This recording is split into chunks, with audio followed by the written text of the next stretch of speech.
Hey you guys, welcome back to my channel. If you're new here, I'm Christina, and in today's video, I'm going to be sharing with you our September recap and our October homeschool plans and goals. We really had a lovely September. September has been such a beautiful month. I can't believe it's over. I think I say that every month, but I'm really excited to sit down and reflect with you guys about the month, about what we got to, how things went, and sort of just how we spent our time. So let's talk September, and then I'll share with you our plans and goals for October. So get yourself a coffee, a tea, your laundry to fold, and let's chat how our months went. Let me know down in the comments how your September went. What were maybe the high points and the low points? What went well, what didn't? Let's chat about this. Instead of coffee, you guys may have seen me over on Instagram, or if you caught my week in the life video last week. So I didn't have a video for like almost 3 weeks because September was just so full and it just wasn't a priority. And then I ended up filming a week in the life for you guys. I get asked all the time about day in the lives, and they're not my favorite for a variety of reasons, and I just had it on my heart to do a week in the life, so I did it.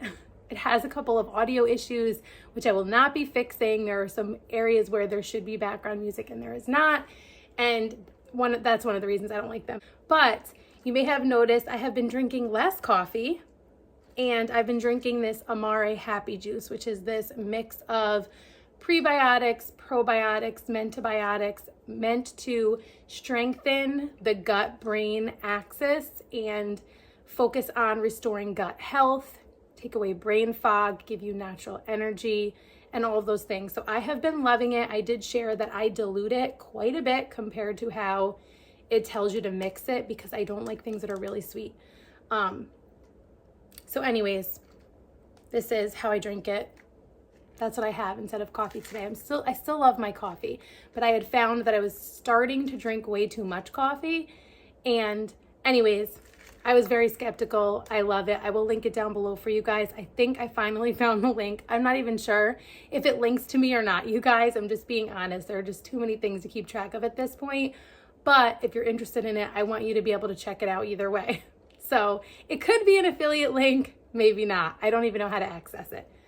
Anyways, we started off September at this place called Think Big, a tiny house resort in the Catskill Mountains. If you remember from my September plans and goals video, I told you guys one of the things for September was we were studying the Catskills through my Catskill unit study, which we did complete in the month of September, and we did visit the Catskills, and we loved it. Both the Catskills in general, we visited Catskill Falls, which is a famous waterfall, even in art and in literature. It is just a famous waterfall. That was beautiful. We did some hiking, and we actually did less adventuring than I would typically try to do, because we were all just feeling like we wanted to relax and enjoy the resort. They had a swimming pool. It was super hot that week, the first week of September in New York. I don't know if that was everywhere, but it was super hot. So it was perfect because it was right on a creek. It sits right on the Catskill Creek. There's a waterfall. They had pickleball, basketball. They just had so much for all ages, for adults, for all different age kids. My kids, 3, 4, 8, 12, and 15, all loved it and all had stuff to do. They had like free range chickens and goats and ducks, and it was such a cool place. We definitely want to go back. I did mention over on Instagram that I may be doing a homeschool retreat there for families, for homeschool families that can make it to the Catskills. And so I will try to keep you guys posted. I was shooting for mid-November. I don't know if it is going to pan out. I am waiting to hear back confirmation, but there were so many people who seemed interested when I shared on Instagram that I'm even thinking about doing it like a couple times a year. It's the perfect place for homeschool families. They did give me a discount code that I will put in the description box below if maybe you're not interested in a homeschool retreat, but you just want to go there. Or if the homeschool retreat like doesn't happen and you want to go, I do have the discount code to get a discount on your stay. The very next week, I had the Wild and Free conference in Franklin, Tennessee. And my goodness, you guys, if you've never been to a Wild and Free conference, I think I said this in the spring after the conference in California, the Wild and Free conference in the spring, If you have not been and it is possible for you to go, it is so worth it. It is so life-giving. It is so encouraging, inspiring. Like, you feel seen, you feel understood. You definitely don't feel like you're the only one that has hard days and doubts and concerns and feeling alone sometimes and just so many things. It was absolutely incredible. I'm so glad I went. I struggle with leaving my kids, and my husband is always like, no, you need to go. And I'm so thankful for him and thankful for Wild and Free. I got to spend some time with my friend Tori. And if you know Tori, the Oglesby Ohana, she is just as amazing in person one-on-one as she is online. Like, we got to sit down for hours and just eat and talk. And I got to meet Mickey, if you know Mickey Richards from Homeschooling My Boys, over on Instagram. And she does have a YouTube channel now.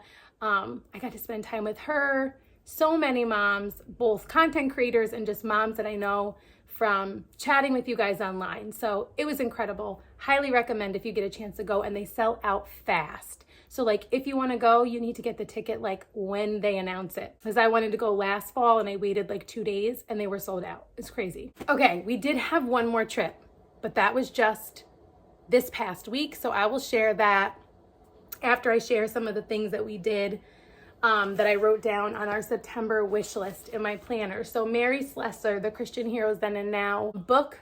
We finally finished Mary Slessor. What an incredible book, you guys. Like, she was a missionary in Africa from Scotland. Incredible story. I read it with just my older 2 boys, my 12 and 15-year-old, and they loved it. We all loved it. Very, very, very good book. I also recommend reading it after reading David Livingstone's biography from the Christian Heroes Then and Now series, because Mary Slessor was inspired by David Livingstone to become a missionary. So it was really interesting for us to read David Livingstone and then read Mary Slessor. I had down that I wanted to start the survival unit from the Waldock Way. We did actually start it, and also some work from her Traveling the States unit. We did do some with that as well. We used the New York one. My kids did the Tennessee one. Like, I started it with them the day before I left for Tennessee, and then they did some of the like we did it as notebooking pages. They did that while I was gone, so they could learn about the place that I was. And then what else did we do? Did we do another one? That might be it. But we're going to do Vermont this week, because we will be going to Vermont very soon. That's one of the places that we'll be going and traveling and travel schooling in October, as well as the Catskills again. So in October, we have the Catskills again, we have Vermont, and we have the Adirondacks again. So we did get to Traveling the States. We did get to the survival unit. Now, something I will say, this is so well done. Love, love, love this. My older 2 boys are loving it. My 8-year-old is loving it. And even my 4-year-old is really into it as well, which was like kind of interesting to me. Here's the struggle that I don't even want to bring up, is the talk about the millions of years. So many times, and we're only in, if you've been around, you know how I feel about this. We're only in chapter, like, what chapter did we get to? We've only gotten through chapter 4, but there's just so many references to like the millions of years with fossils and the formation of landforms, and it just does not resonate with me in terms of like millions of years lining up with the biblical account. And so I struggle with that. I'm transparent with my kids about it, especially my older kids, but I also struggle with not wanting to expose my younger kids to being confused about that just yet. Like, I would rather present it without all of that millions of years stuff, just based on what the Bible says. I don't know. So I will keep you guys posted on this. We'll see how it goes. I don't know if all of the books in the series are like that focused on that, or if it just happens to be this one, because I did pick the mountain challenge one because we've been traveling so much to the mountains, both the Catskills and the Adirondacks, and I wanted to connect to that. So I will keep you guys posted, but this is also part of my October plans and goals.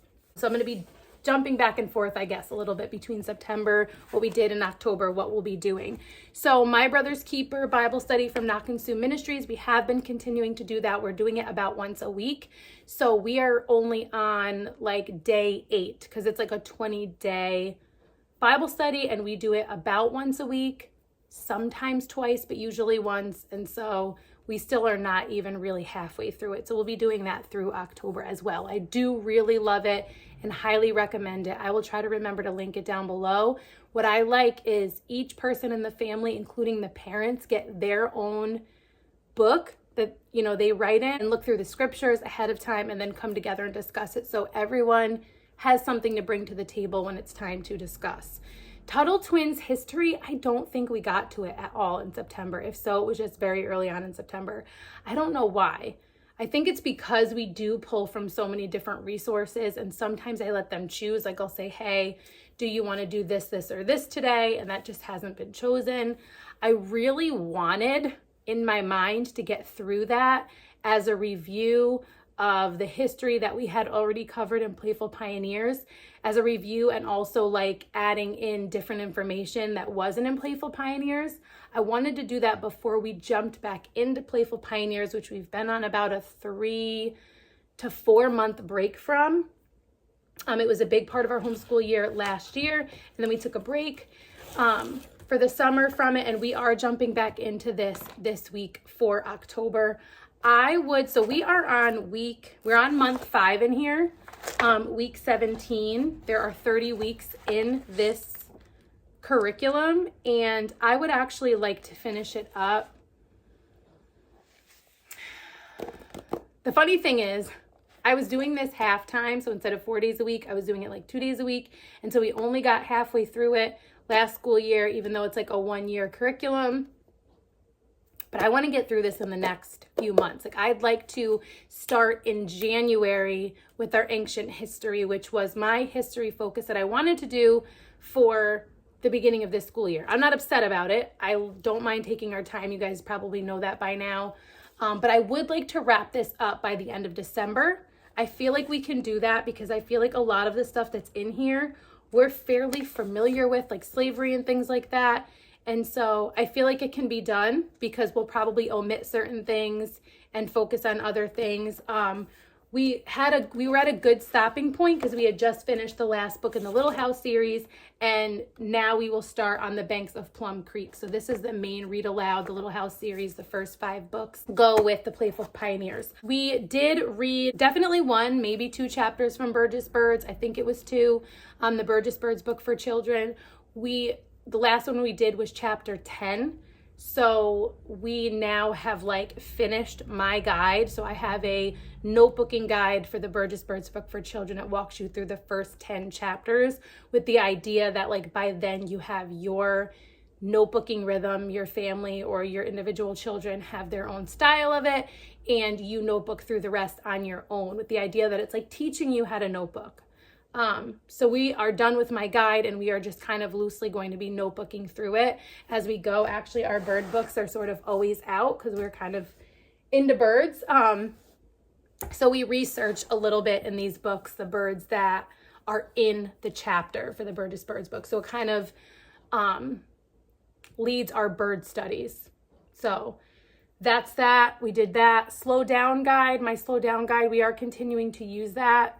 I read whatever the 50 mindful moments in nature, I read whatever moment we're talking about, like how ducks teach their babies to swim, I think was the last one we did for D week, because for us, last week was D week for my littlest learners. So my 3 and 4-year-old, I'm going through the alphabet if you're new here. Last week we focused on the letter D. The week before that, we actually did a review of A, B, and C.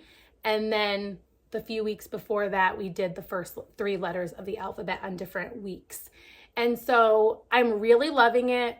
My 4-year-old has D like down. It's so funny to see, like C was like sort of a struggle for him, but D, and I think it has to do with, because D sounds like the sound that it makes, D, right? C is like confusing because a lot of the words that start with C have a K sound. So it's a whole thing, which is probably why someone commented a while back of, have I thought about going through the alphabet Montessori style, which doesn't go through A through Z. And that's probably one of the reasons they do that. I'm not overly familiar with it, but I am considering switching up the order. So I will keep you guys posted for a couple of different reasons.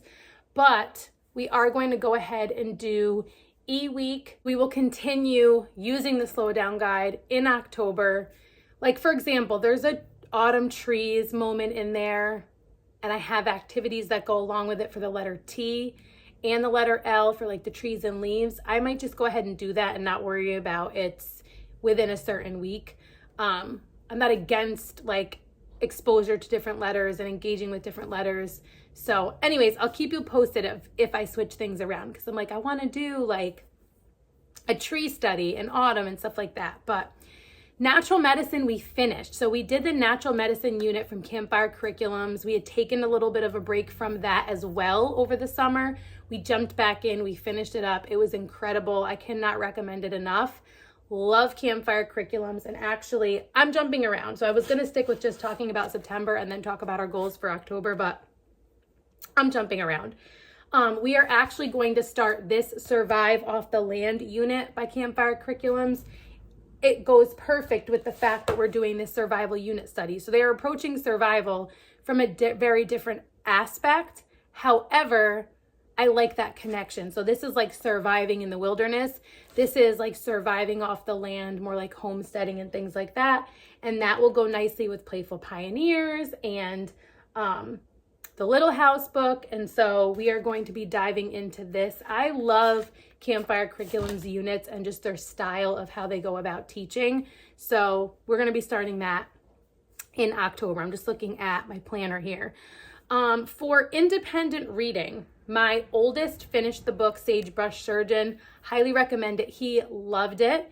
He also did some writing. He actually wrote a report on it. I gave him total freedom in choosing the topic he wanted to write about. And what I used are these project cards from Silo and Sage. I shared Silo and Sage with you guys because I'm loosely pulling from her Play Your Way to Reading curriculum, which is like an uncurriculum curriculum. It's learning how to read through play. So I'm pulling from that for my 3 and 4-year-old loosely. And she also has other amazing resources. Like I got her paragraphs and picture books, which I've yet to use, and I want to look into that. So I'll keep you guys posted. But I did print all of the writing prompt / project cards from her Read, Think, Write unit, which is a language arts curriculum. More curriculum than a unit, I should say. And they have different topics, like this one's literary analysis, this one's critical thinking, there's ones on plot, characters, setting, and I let him choose because I actually haven't read that book. So I'm like, I don't want to assign you a certain type of like writing that doesn't make sense for that book, and I really want this to be enjoyable for you. And he did. You guys, he did an amazing job. I've been a little worried that I don't have them write a ton, because we do lots of like discussion and narration and notebooking and not a lot of long form writing. And so I was really happy to see what he came up with. I'm getting ready to have my 12-year-old do something similar, so I'll keep you posted on that. But highly recommend the Read, Think, Write. It is a much more relaxed style of language arts that I am probably going to move more and more towards. My 15-year-old is still slowly working through high school level 1 for the good, from the Good and the Beautiful. He could totally do high school level 2 or high school level 3, but I've just chosen to have him take his time because of the fact that we're doing language arts in so many other ways. I'm not looking to like double and triple his workload. I like giving him this varied experience, and then he jumps back into that. So he does language arts probably about from the Good and the Beautiful 2 to 4 times a week, depending on the week. And it's really self-paced for him. And it's going well. I think he's gaining good things from it, but I also love that that's not the only way that he's doing it, language arts. And I really love him having some sort of like control over how he engages with literature. So highly recommend the Read, Think, Write from Silo and Sage. I will link that down below as well. My 8-year-old finished up reading The Bears on Hemlock Mountain. Very similar. So she's using language arts from The Good and the Beautiful, but you guys, we use it so loosely. Like, we'll never be like on track with the levels because we take so long to do it, because sometimes she does it like once a week. And again, I'm fine with that because she was really loving reading The Bears on Hemlock Mountain. And for many of the chapters, I would have her narrate to me and then notebook them. And that is just like more naturally our style. I think I honestly use The Good and the Beautiful's language arts almost like a safety net, I guess, to make sure we do touch on different things, like certain things that I wouldn't naturally touch on. And I don't mind it. Like, I don't say safety net in a negative way. I think it's like kind of, you know, a good thing that it brings up stuff that I don't naturally think about, and exposes them to those things. And so, yeah, she is doing her. And my 12-year-old is also, my 7th grader is also doing language arts from The Good and the Beautiful. Again, same thing. They don't do it every day. We're doing a variety of other different things, engaging with language arts, and it just works for us. It does not work for everybody. It would drive some people crazy, but it works for us. We did do some knowledge crates activities, which you definitely saw in action. If you watched my Week in the Life video, we'll be continuing to pull from the fall knowledge crates. The preschool is sold out, but they do have a handful of the school age crates left for fall. We still have a ton of fall left. But they also are opening up pre-orders for winter very soon. So preschool tends to sell out first because it's basically preschool in a box. It's amazing. So if you're worried about making sure that you get it, I would pre-order, or I would subscribe, or I would purchase the annual so that you can be sure that you get the box that you want. We did also do a little bit more work in the Lost Art of Reading Nature Signs. I'm doing that with just my older 2 boys. It definitely is for older kids. I have a notebooking guide that goes through the first 5 chapters. We are only on chapter 2 because it has like an intro and then chapter 1. And we're taking our time with it because it is pretty dense in terms of information. It is like an adult level book. Let me look at my list for October. I did share with you guys already a lot of stuff we'd be doing in October. But, oh, here's some other things that we did that I didn't necessarily mention. For September, we did the floating classroom in Lake George, which is in the Adirondacks. If you're familiar with the area, it was so cool. We tested, oh, you guys would have seen it. Again, you would have seen it in my Week in the Life video. It was incredible. It was a beautiful day to be out on the lake. They did experiments with the water and learned about the history of the lake and all these different things. It was great. Last week, we stayed in the Adirondacks. We did some travel schooling in Speculator, New York. We stayed at the Speculator Guest House, which was this beautiful Airbnb. It was renovated by a family of 5 over 2 years.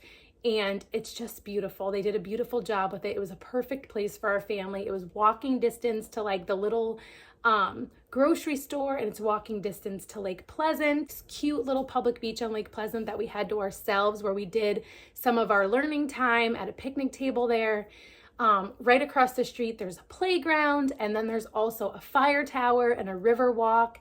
The river walk had these small exhibits like about mining and settlers and Native Americans. So it was a whole field trip. And then the day that we checked out, we drove a little bit further north to the Adirondack Experience Museum in Blue Mountain Lakes. It was Homeschool Day. They do it once a year. So it's definitely worth it because it's free. We learned a ton of stuff there. We got to see a presentation by the Utica Zoo, and they got to see different animals and learn about them. It was super interesting. So that was a really fun experience as well.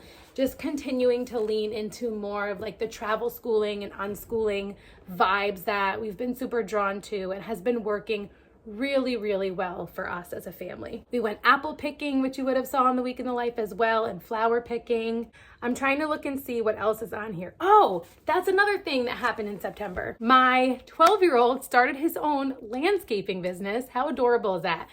We have not read Created for Work, I don't think at all this month, but we've been reading Created for Work. I want to jump back into it because I feel like it was part of inspiring my 12-year-old to start a landscaping business. So he's like mowing lawns and weed whacking and edging, and he's going to be doing like leaf removal and snow removal and all the things. And I'm so proud of him. He has like his little planner. He designed his own flyers on Canva. You guys know I don't love screens, but like him creating his own flyers on Canva blessed my heart so much.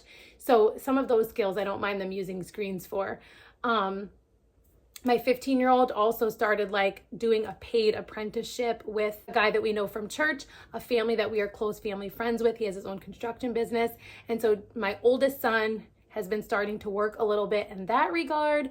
And it's actually been a really unique blessing. Like, I did not want them to have jobs. I was staunchly against it, and I still am in some regard. Like, they're not going to just go to the mall and get a job or something. Not happening.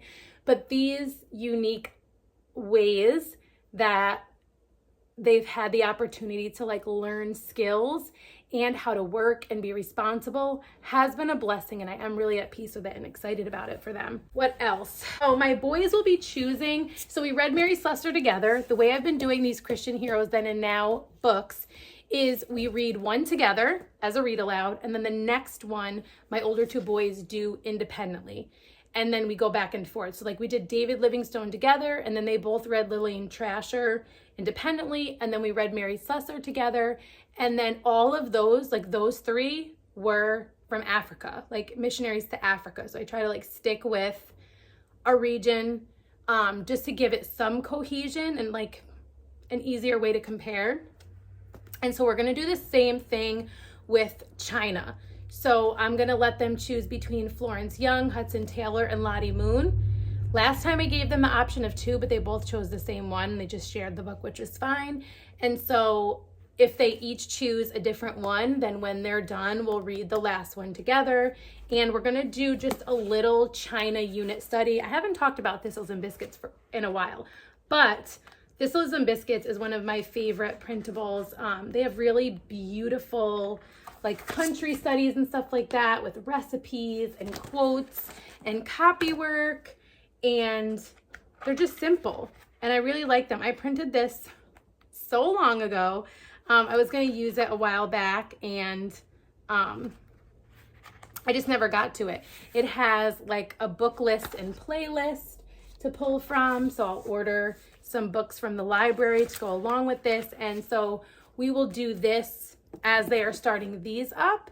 And then they also do the Of Every Nation study. It's sort of like a curriculum from Not Consumed Ministries. It has like scripture copy work and a little bit of a bio page for them to fill in what they learned about the missionary. It also focuses on the region, and there's like a little project they can choose from like 3 different things. So they actually still need to finish that up before we start these. And then the last thing that I want to share, I am not endorsing this because I have not read this book. I do not know a ton about it, but it had beautiful cover art and the story sounds really interesting, and I loved the title. I'm just being transparent, guys. It's called October, October. So let me know if you've heard of it. I'll read the back to you. It says, one of the most beautiful books I've ever read. October and her dad live in the woods. They sleep in the house Dad built for them, and they know the trees and the rocks and the lake and the stars like best friends. They live in the woods and they are wild, and that's the way it is. Until the year October turns 11. That's the year October rescues a baby owl. It's the year Dad falls out of the biggest tree and goes to the hospital. The year the woman who calls herself October's mother comes back. The year everything changes. So I thought this was really interesting because we read My Side of the Mountain a couple of years ago, and then we just read the sequel to that, On the Far Side of the Mountain. Well, we read the first half together as a read aloud, as an audiobook, and then my 12-year-old did not want to wait for us, so he finished reading it when we were in the Catskills, because it's set in the Catskills, which is pretty cool. And then he just started Frightful's Mountain, which is the 3rd book in that series. And this kind of, I feel like, connects a little bit seems to that series, and also connects in some ways to the Little House series, but in a more modern way. And I feel like we need to read October, October in October. So I'm going to be doing it as a read aloud, so I'm less concerned about if it's not something that I'm going to love, because as I'm reading, if I come across things I don't love, I will skip them. And then if that happens too much, then we won't continue. But October, October Again, I'm not officially endorsing this because I don't know if it's going to align with our beliefs and things like that, but I am excited to give it a try. And I think that is the last thing on my list, believe it or not. If you're not already following me over on Instagram, you can follow me there at rooted_homelife. I'm going to be doing some giveaways this week. I hope to see you soon in one of my next videos. And until next time, stay rooted.